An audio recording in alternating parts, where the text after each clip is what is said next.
Let's do this. Testing. 1, 2, 3. Do you read me? Do you read me? Hello. Why am I doing that? Hello.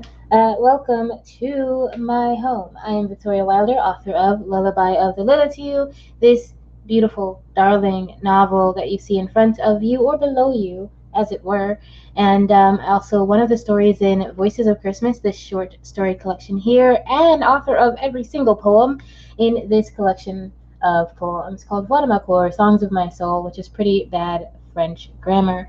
I am here to continue reading Lullaby of the Lilitu for you.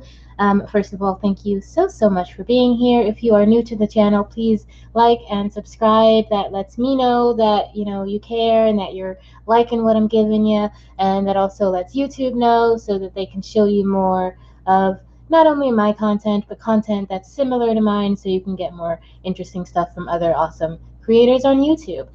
But if you are new, I do recommend that you go to the beginning of this series because we are pretty deep into this book, and I do not believe you would enjoy jumping in at this point. You'll miss a lot. You'll miss a lot of setup. You won't be able to fall in love with certain characters. You won't be able to vibe with certain, characters. You're just going to miss a lot. So go on back to the beginning, and then I will catch you here in the future. Hello, welcome to the future. So let's go ahead and just kind of jump in. Last time we were here, it was only a couple of days ago. I didn't want to go too long in between readings. Things got a little bit spicy. Rio basically got very injured, and then she was taken care of. She met a bunch of nuns, essentially, who worshipped Cayenne, and then Samson showed up and fucked things up. And then Rio made it to France, to Metz. Mia met up with her, and, things got a little hot because I am a pervert. And then Tabitha called and was like, please come home to London or near London. Come somewhere close so that we can find each other and regroup because shit's going down and it's not great. And so Mia and Rio, after getting that message, have decided to return to Livesey to see if they can kind of salvage anything.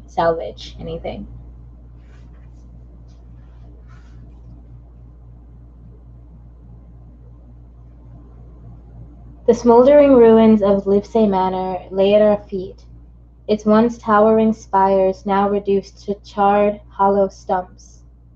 Steel beams soared into the night sky, the half-exposed skeleton of some ancient beast. Scheiss.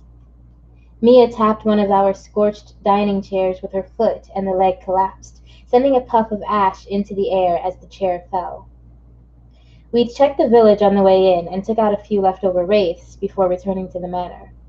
I wanted to know the state of Catherine and her boys.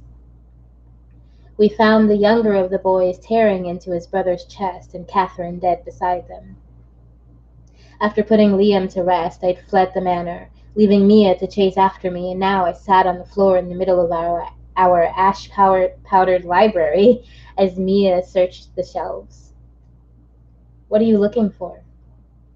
She flipped through a half-burnt tome, our third copy of Dante's Divine Comedy.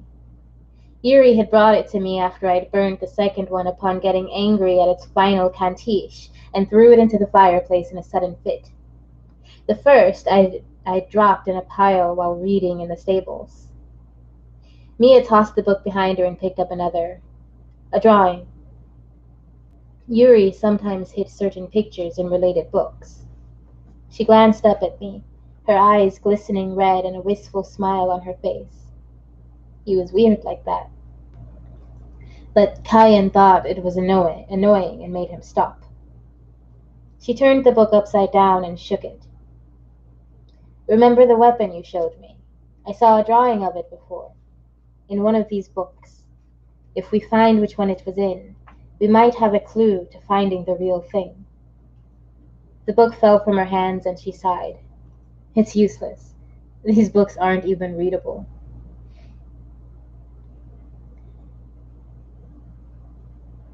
Is that what you call reaching out? Mia and I both turned our heads to see Tabitha's tall, shapely silhouette standing in the broken doorway with her hands on her hips. She sped to me and wrapped me in a tight embrace, and then she grabbed Mia and did the same. Why didn't you call me? You should have told me you were coming here. I had to sense you out myself. Neither of you should be here. It isn't safe. She gave us both a stern look, her worry apparent on her face. After a moment, she smiled at us, and a rage I didn't think I possessed rose in me like bile. Memories from Mia's blood filled my head. Something I had seen at the hotel came to mind. Why should we tell you anything? I asked, stepping back. She and Mia blinked at me in surprise and exchanged a glance between each other. Rio, what has gotten into you? Tabitha reached forward to caress my face, but I slapped her hand away. You're just as bad as Kyan, I scoffed. You come here with this motherly act? It's bullshit, Tabitha. She stared at me, shaking her head. You knew, right? What Kyan did to my parents, what he was doing to me? I was a kid and he fed for me. For 13 years he kept me in a box and fed from me, making me drink from him in turn. But that's not the worst part. He somehow thought he was doing the right thing. He thought he was protecting me. I narrowed my eyes. But you? You're the one who told him to take her from me. I pointed at Mia. We loved each other, and you ripped us apart. Tabitha's eyes widened, and Mia covered her mouth with her hands.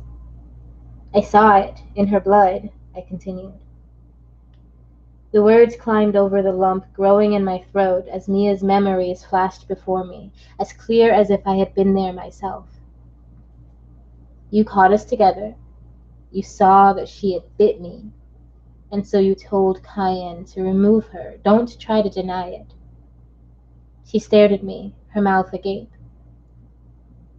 And so I stabbed myself. My voice cracked as I said the words aloud, words I had avoided since Metz. I laid my hand on my stomach but kept my eyes glued to Tabitha's. Would you have ever told me? You must understand, my love, I only wanted to what? Protect me? I shrugged. See? You're just like Kyan. Her face twisted and darkened as she inhaled.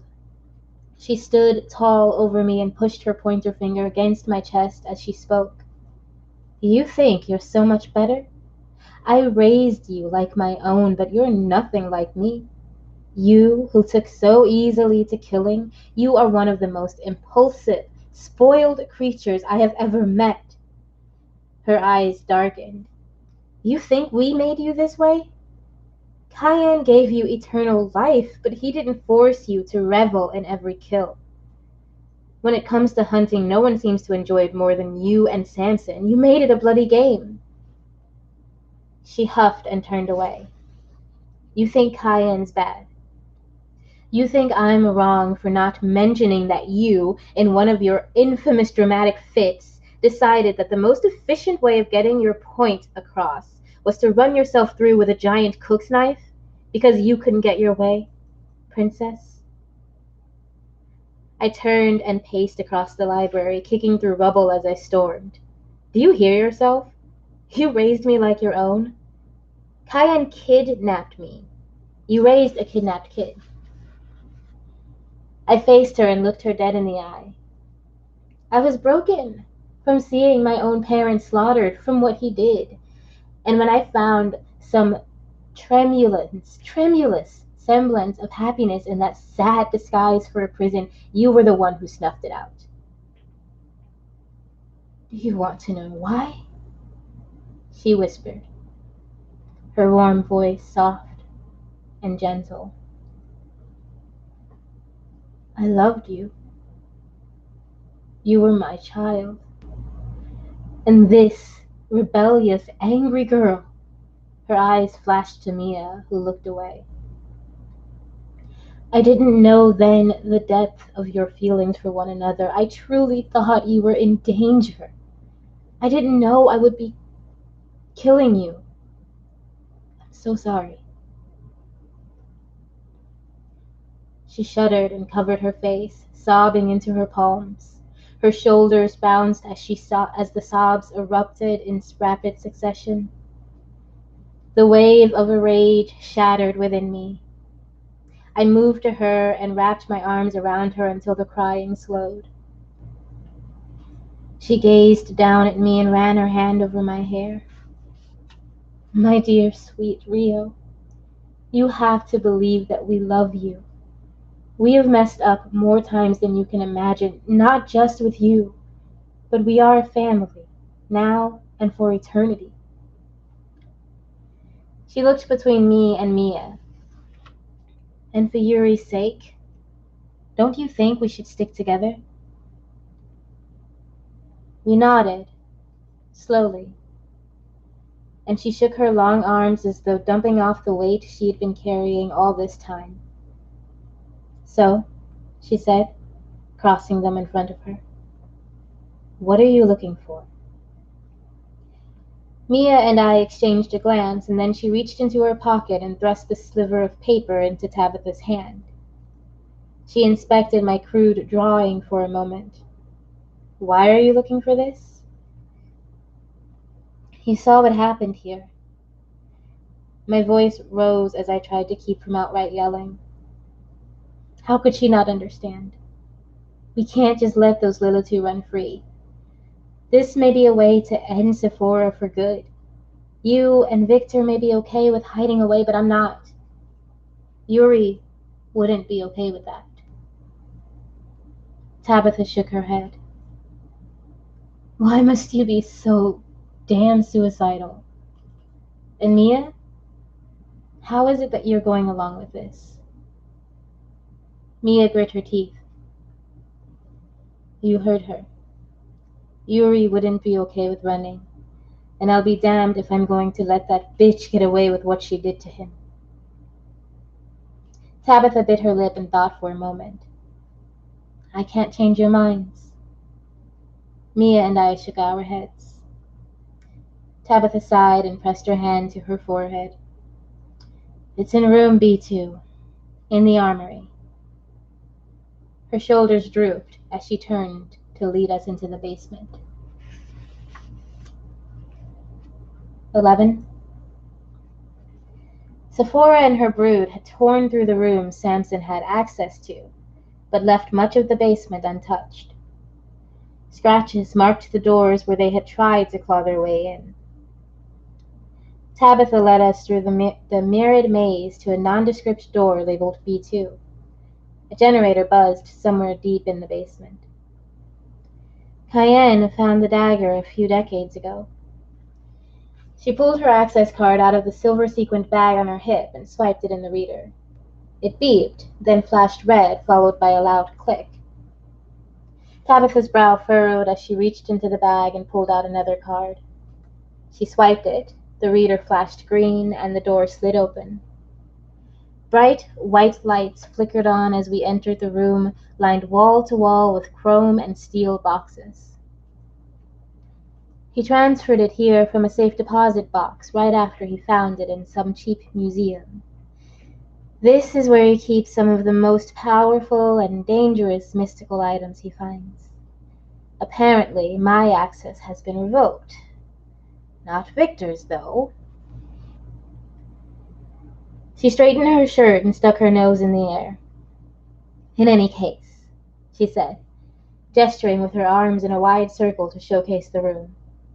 It's in here somewhere. You just have to look.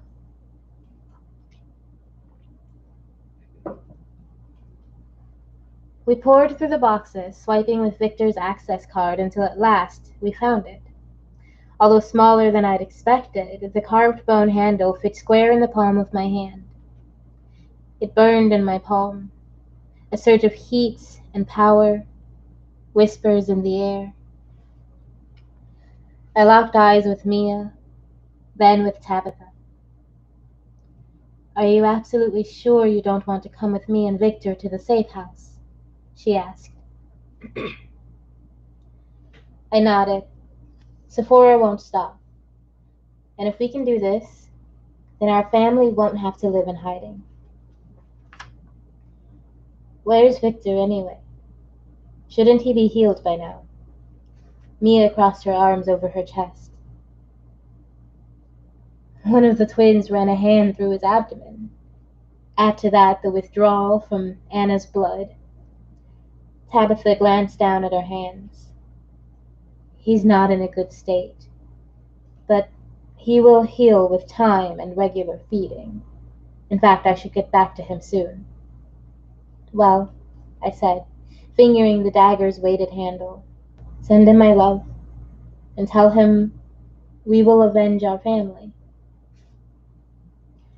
Her lips trembled as she seemed to search for the right words to say.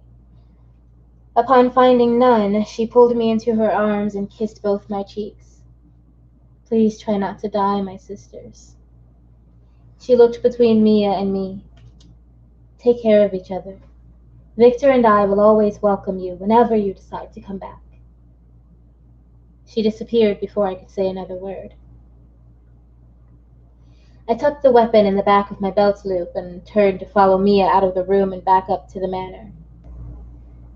Now we just have to find them. Mia nodded. I think I know where to go.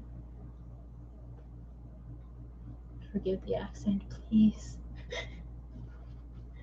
She walked down the steps to the courtyard and I tried to keep up with her. What? Where? How? She pulled me along as we ran back to the shore and the rented boat we had used to get to Livesey. Once the boat motored across the river, she answered with a concentrated gleam in her eye. I couldn't put a finger on it the other night. Everything happened so fast, then Yuri. She bit her bottom lip and glanced away. But it's unmistakable now. I smelled it all over the island. The boat bumped against the shore, and an old boatman ran down the short dock to assist us. We got out of earshot and stood waiting for a car. I sniffed. All I smelled were the bodies.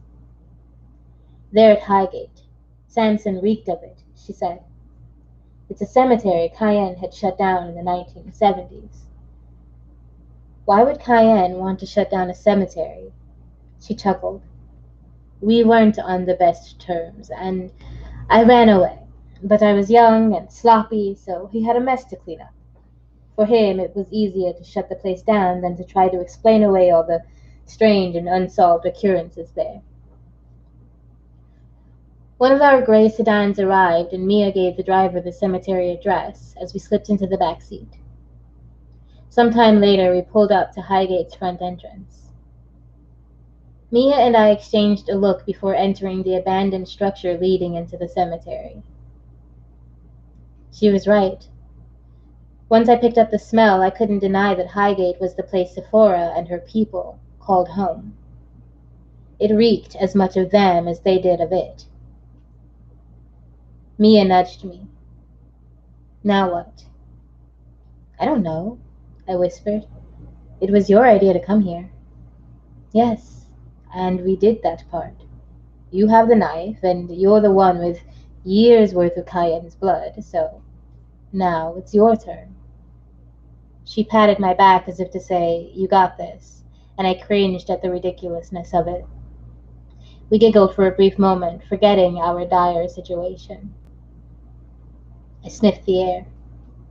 The smell carried on the wind wasn't that of Sephora, nor one of her twins. No.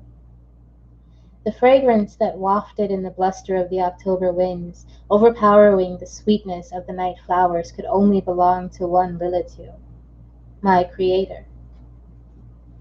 Mia smelled him too. I took her hand and dragged her along as we followed the scent. Down and through the cemetery we sped, around massive trees and through a grid of gravestones, as we circled our way to the opening of a series of underground tunnels. The aroma-laden air blew into our faces from below, and we journeyed downward into the dark, cold catacombs. We twisted and turned through the tunnels until we no longer knew how deep underground we had gotten. The walls vibrated. I stuck my hand out in front of Mia. We both heard the screaming coming from behind an intricately carved stone door only a few meters ahead of us. The smell of blood seeped through the cracks around the door, carried to our olfactory senses on a cold breeze. Your kingdom has fallen, my love. Sephora's voice broke through the silence of the tunnel, a gentle twinkle of sound to contrast Cayenne's ferocious bellowing. I've already killed one of your children, she said in the sweetest tone, and my girls will take care of the rest. Then, of course, there's her. Mia and I ducked backwards and pressed ourselves against the wall as the door swung open of its own accord, and strong blue light illuminated part of the tunnel. There's no need to be afraid, Rio. Please come in. 12. Mia shook her head and mouthed no. Too late. In 2 careful steps I stood in the doorway of the small, drafty chamber. Cayenne hung by his wrists against the wall, tethered by thin, glistening chains. Swelling and bruises covered his face in such a complete manner that if I didn't already know him, he'd be unrecognizable. His head bounced as he lolled in and out of consciousness. Could he even see me past his swollen eyelids? Sephora, in all her gloating posture, stood over him, with a leather-wrapped silver poker in her hands. She smiled at me, a smile that almost seemed warm and inviting, and waved me to come closer. I stepped forward and the door slammed behind me. I whirled around and banged my hands against the stone as hard as I could. Mia yelled and hit the door on the other side. Through the stone, the sound of clicking echoed down the tunnel, and I heard Mia call out to Samson before shots blasted from her tiny asp. Their running footsteps disappeared into the catacombs. Sephora's voice soared through the stale air. Please, Rio. Or is it Jolene now? I don't want to hurt you. I whipped around to face her. Bull. I glared at her. You won't be happy until everything that makes him happy is gone. Oh, you're right. She nodded, a grotesque smile spreading across her face. But gone doesn't have to mean destroyed. He's destroyed enough on his own, and I don't need to resort to his methods with you. I've had time to learn to control my temper. Heat flushed my cheeks as the memory of Yuri's demise played across my mind. And my brother? Was that your controlled temper at work? She lowered her eyes and looked at me with a demure pout. I admit, I let my anger get the best of me.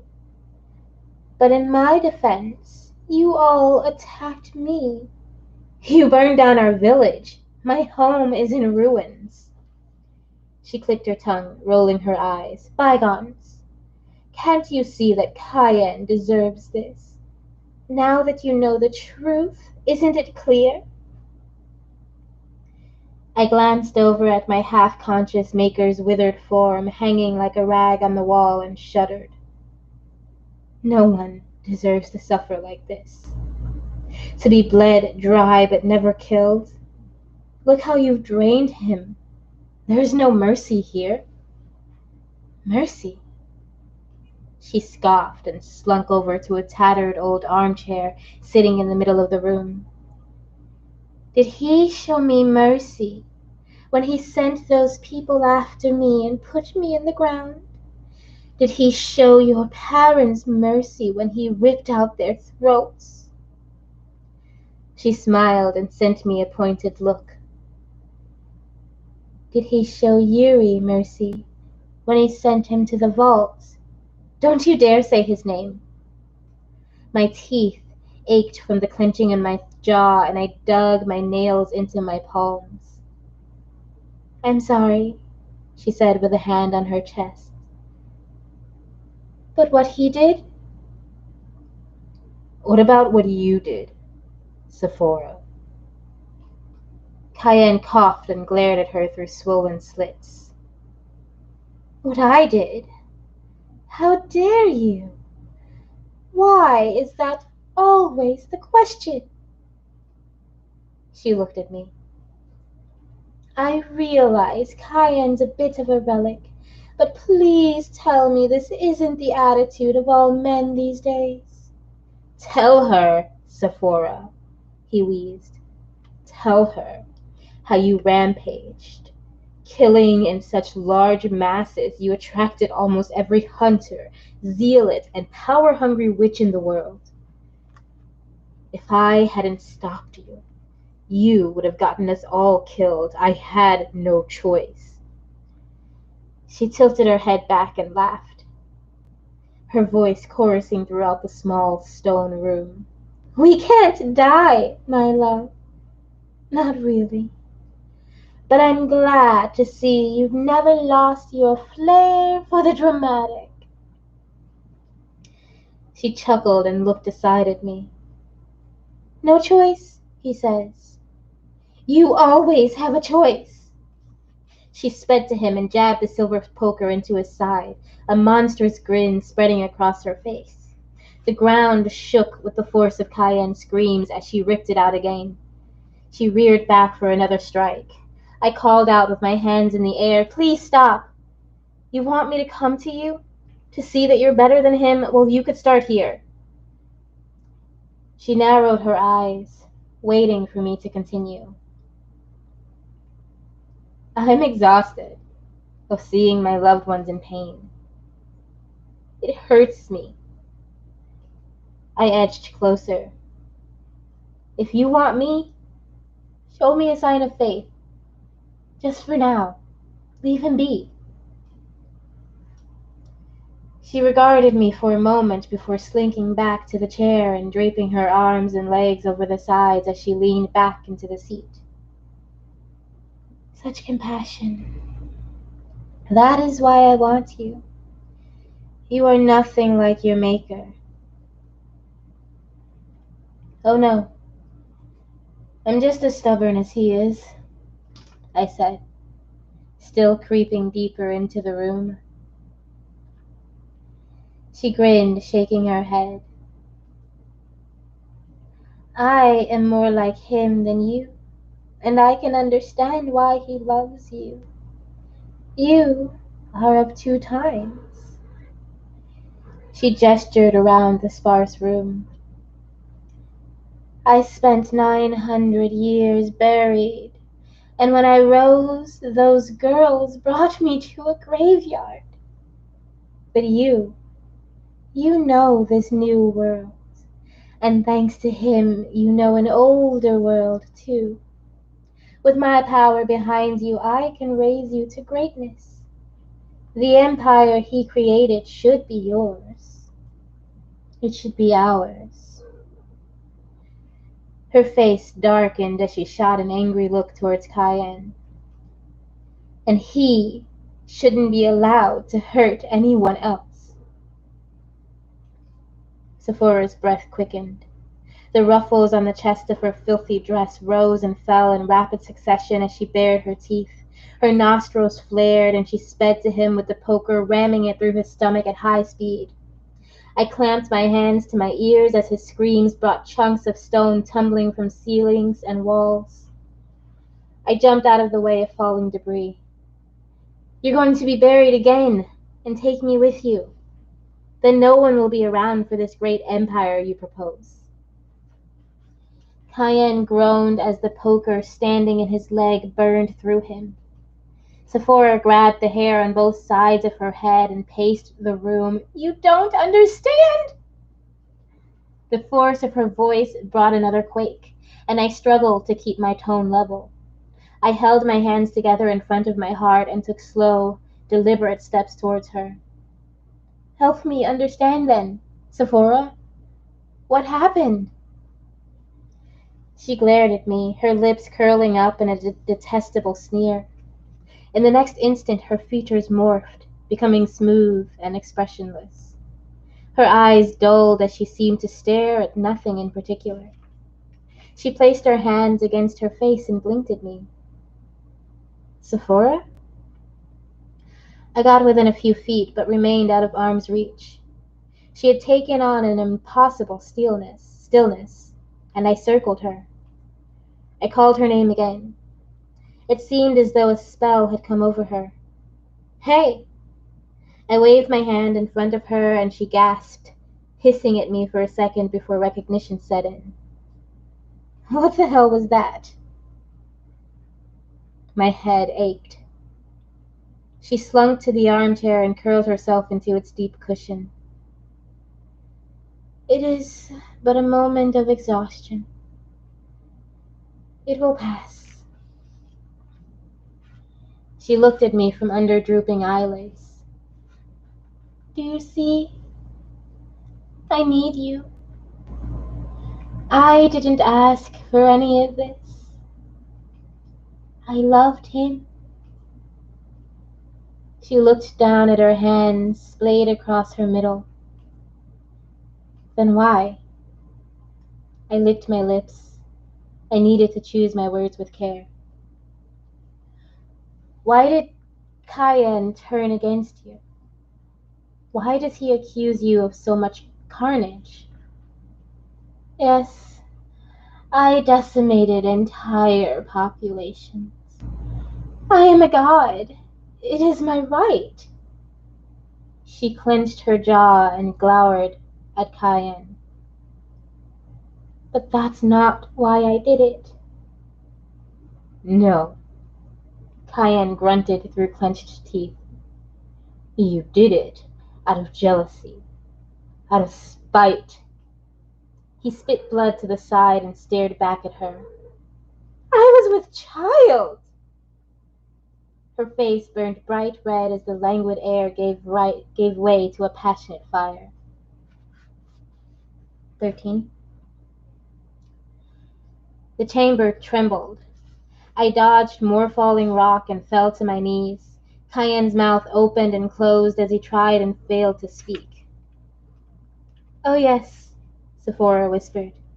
"You, so obsessed with your progeny, with creating a world of Lilitu, yet somehow you could not see the miracle that had already come to pass."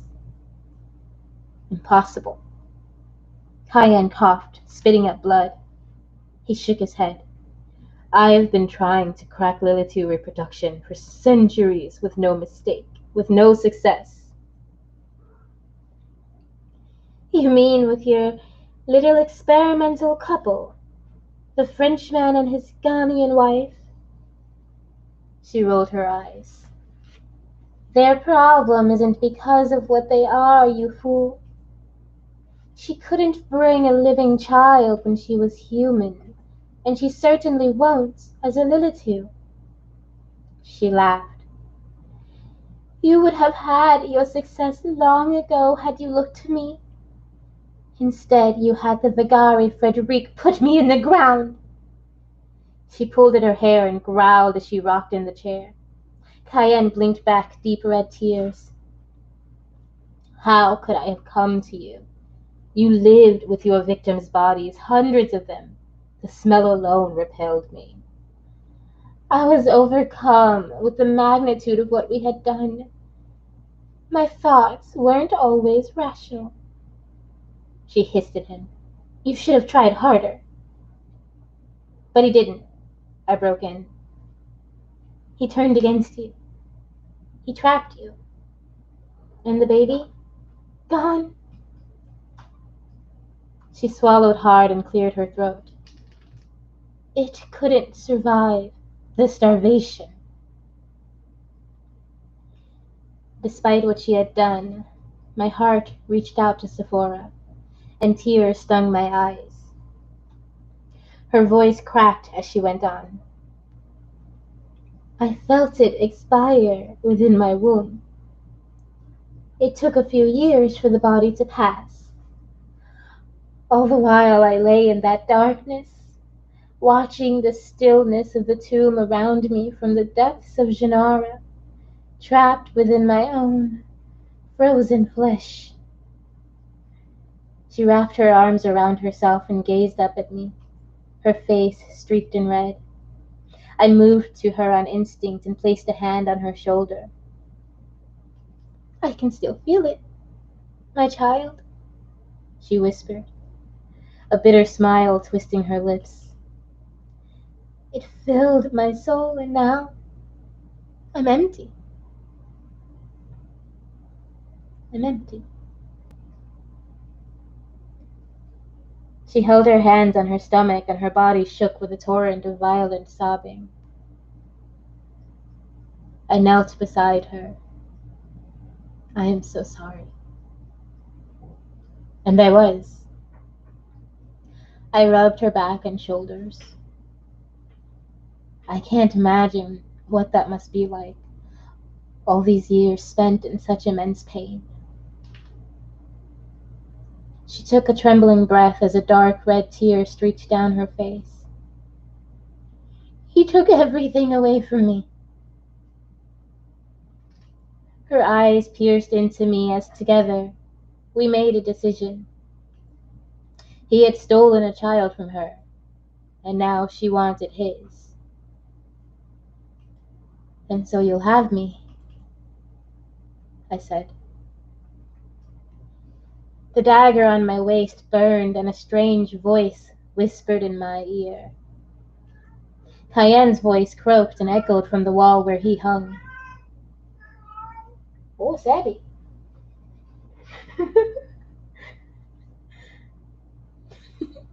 Cayenne's voice croaked and echoed from the wall where he hung. No, my girl. I took Sephora's hand in my own. Her torment vibrated through her and overwhelmed me in a wave of sorrow. How she must have suffered all those years, trapped in an eternal darkness, without time's healing nature. It had driven her mad. You poor thing.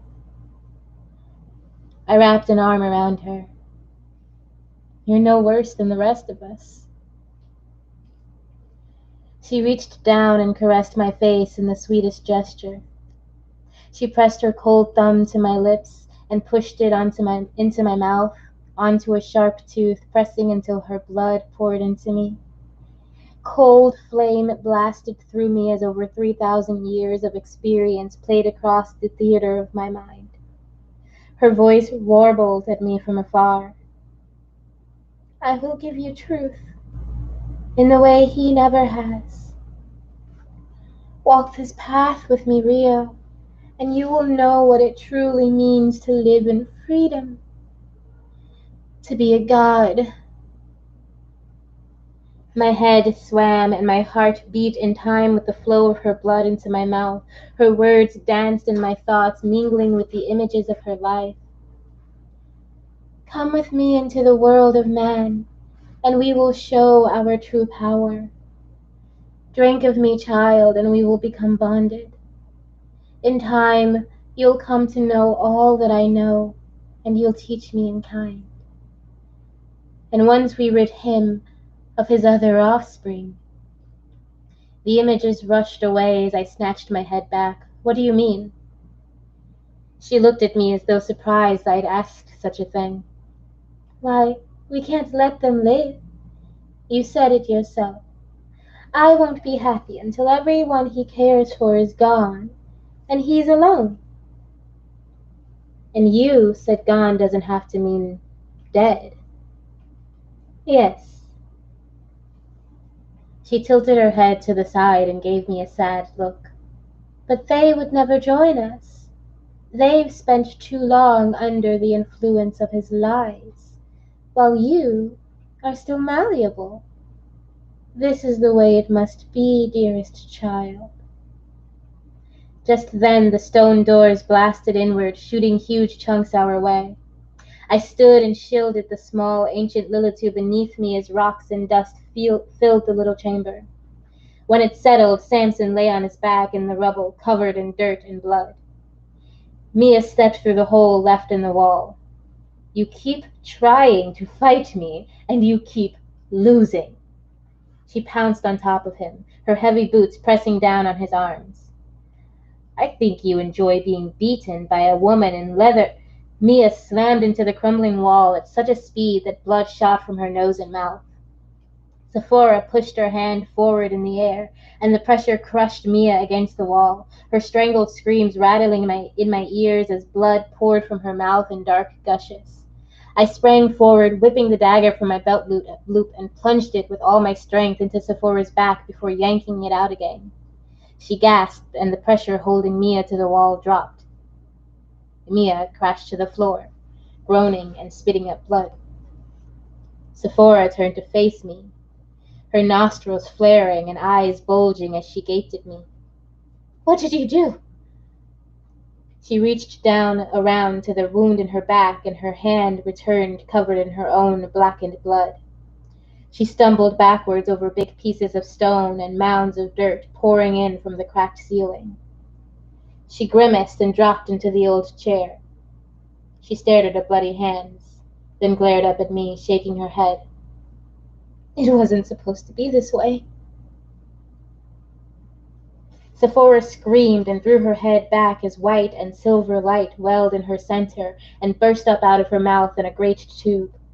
It settled in a liquid-like pool above us for a brief moment before funneling like a storm downward and into the tip of the Escorbad dagger.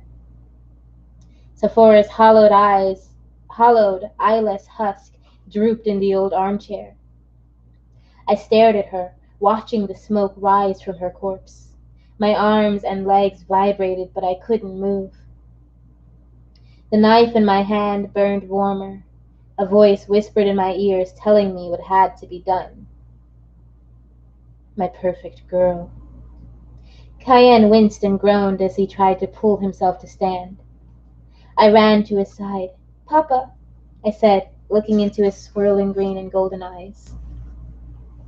The sunken, leathery skin pulled tight around his skull, the result of Sephora's voracious appetite, no doubt. My princess, he whispered, his body shaking with the effort to remain standing. I reached up to break the chain. Don't, he winced. It's unbreakable. There's a key. Eileen had it last. The dagger stung my palm and, struck with a sudden, inexplicable understanding, I used it to slice through the chain and Cayenne fell to the floor. I knelt beside him and held up his head with my free hand. Shh. It's okay, Papa. You don't have to speak. I know you're in pain. You're suffering. He smiled at me in his self-assured way, but now he presented a grotesque, bloody grin. She had pulled his teeth. I clenched my jaw to suppress the nausea welling in my center. Rio, I'm so sorry. He caressed the side of my cheek and gazed up at me.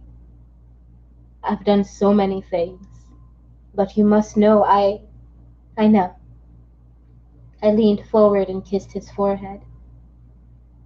I love you, Cayenne, and I am sorry I've been so ungrateful.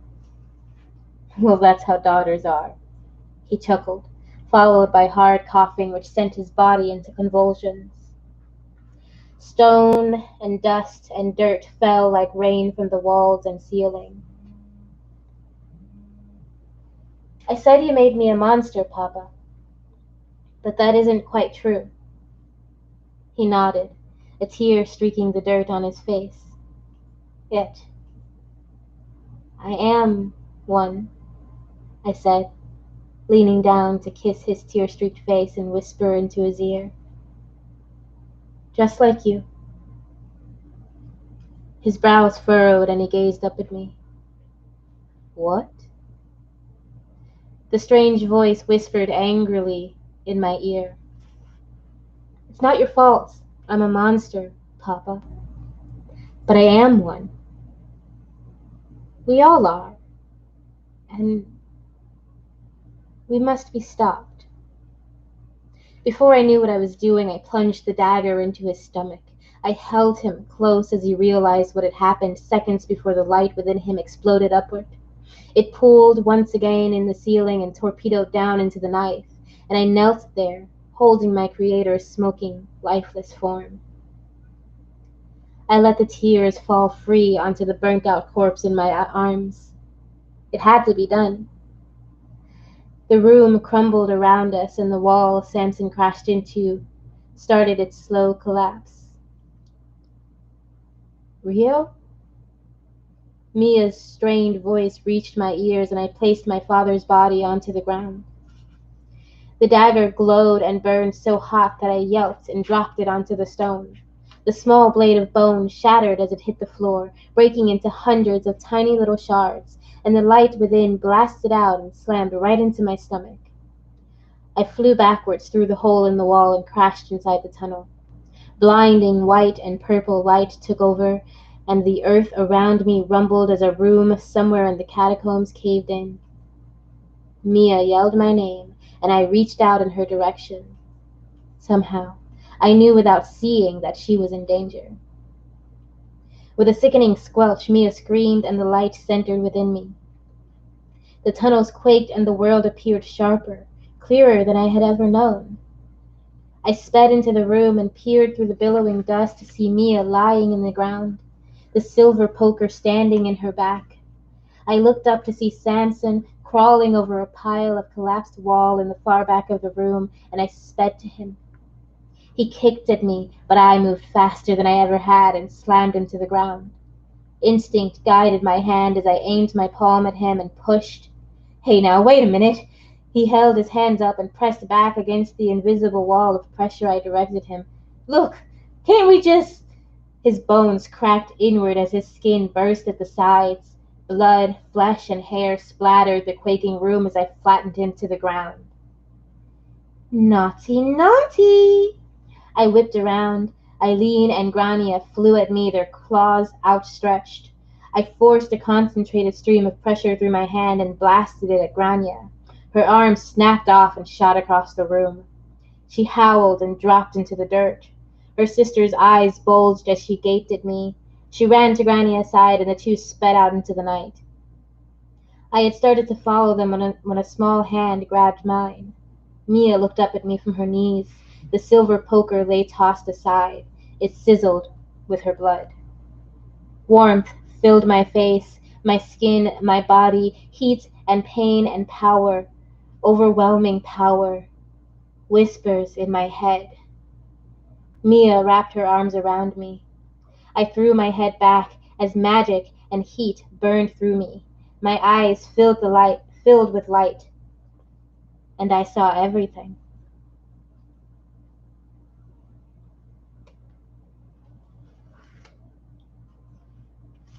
Epilogue.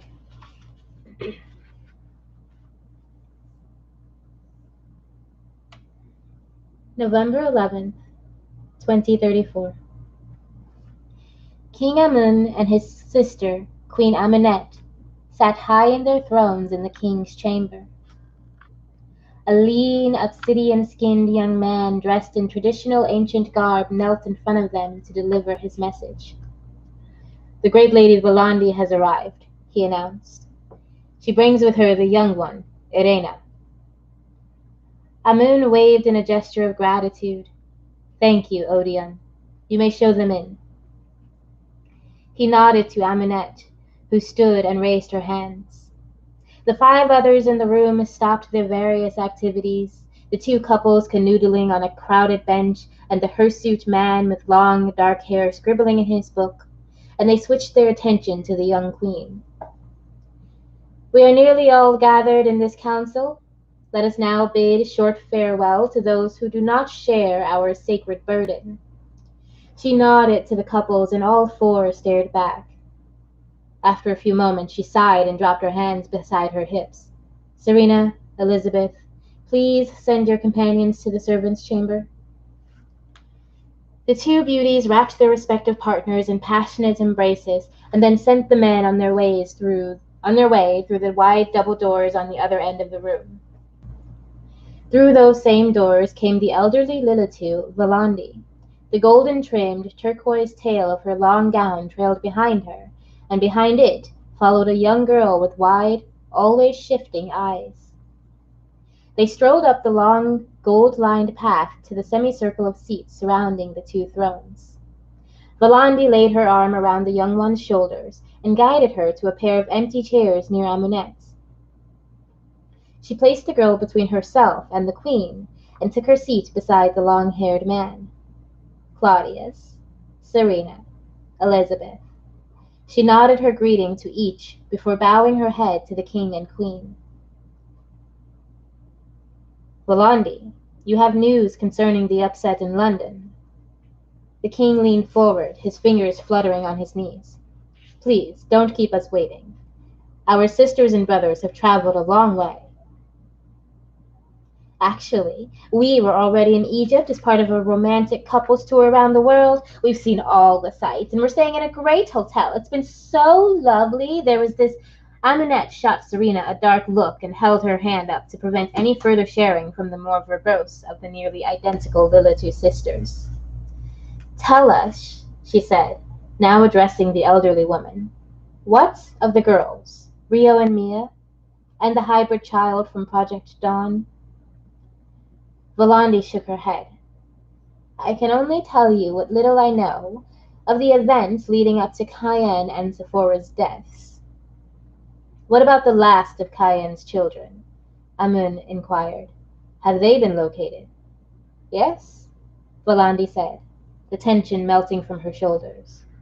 This was something she could answer with certainty. "I have instructed them to continue his work. Tabitha is quite happy to do so. They've already found a new homestead and have begun construction on the new base." This is an unprecedented occurrence." Amun tapped his chin and looked to his sister for her take on the state of things.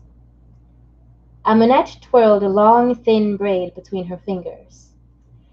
After a few minutes of silence, she spoke to the one Odeon had called Irena. She smiled at the young girl. "You felt the moment of Cayenne's death more powerfully than any of us. But you weren't close to him. Do you know why it pained you so?" The girl shook her head, tousling the thick, golden-yellow mess of hair on top. "Come here, baby. Hi. Come here. It's okay. Yeah, I got you. Come here."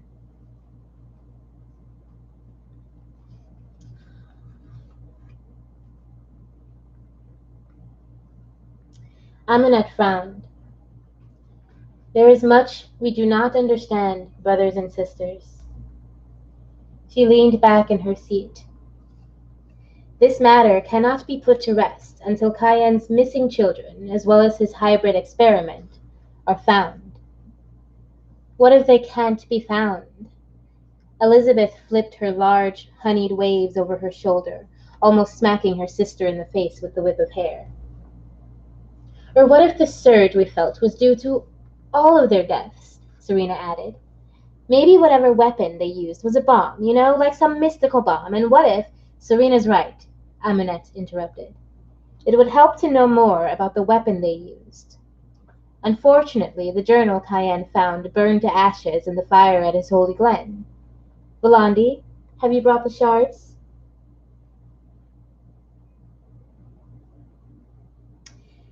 "As I could not take it upon myself to venture into the graveyard ruins, I asked Claudius to retrieve them for me."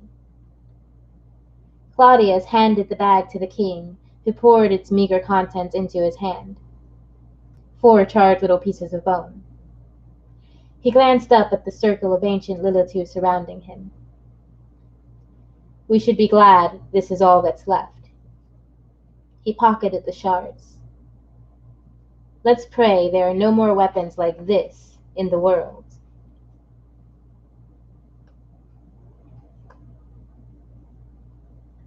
All heads turned as the double doors at the end of the hall blew open, and a tall, lanky, red-haired boy strutted down the path from the stone. Praying won't save us, the boy said, a crooked grin plastered on his face. King Amun jumped to his feet. Samael, what are you doing here? The young man cocked his head to the side. He made a slow turn in the center of the small room, making a point to connect eyes with all in attendance. No one said a word. Silence filled the chamber, marred only by the squeak of his rubber soles on the sandstone floor. We had a deal. Amunet stood beside her brother and took his hand. You agreed to leave us be and stay out of our affairs. You were never to return to this temple. Samael made a short sucking sound and wagged his finger. See, I like that agreement too. I never have to be held back by you bureaucratic nuts and bolts, and you folks never have to worry if I'm going to kill you all in your sleep. But all of that changed when I was incapacitated. The other Lilitu exchanged glances amongst each other, but none spoke. Do you know why I was incapacitated? Samael went on. Because you dickstains let some spoiled, self-righteous, fresh out of the coffin brat kill my sister. He took a deep breath, closing his eyes. And I felt it, so here I am. A whimper broke through the silence, and Samael set his sights on the yellow-haired girl beside Volandi. Irena curled her knees up in the chair and buried her face between them. He sped towards her, and just as quick, Claudia stood between them. She doesn't need you right now, Samael. He crossed his arms in front of his wide chest and planted his feet. The boy shrugged and pivoted. I'm not here to fight, brothers and sisters. We have more pressing matters on our hands than the animosity between you and me. See, you idiots didn't just let her murder my sweet, innocent sister. She's going to kill us all.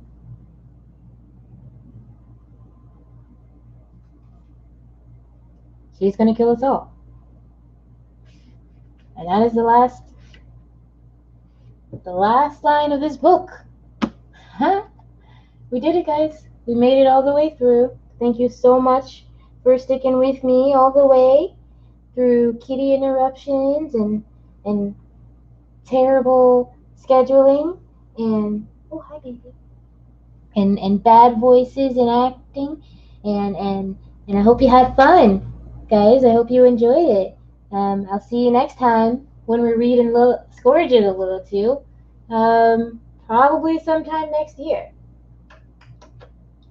Say goodbye. Say goodbye to Socks. Say bye-bye. Also, someone please adopt me. Please adopt me and my sister Stripes. We love each other and we can't separate, but please adopt us. Or I'll have to stay with Mama Victoria forever. Thank you guys again. Please like, subscribe if you haven't already. Although if you haven't already, I'm not sure you should be here. So thank you. I'll see you next time. We'll get back to write-ins soon enough. I'm getting back into the need to write, regardless of whether I'm in the mood to write. You know what I mean? Whether or not I have the motivation, I'm getting back to the point where like my brain needs some writing. So we'll get back into that soon. Maybe not next week, maybe the week after, but maybe next week. Who knows? No one knows. That's how I keep you guys on your toes. Okay?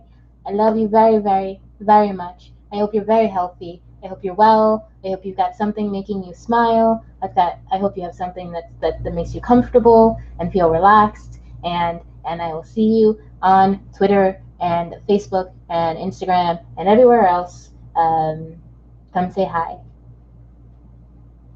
Bye.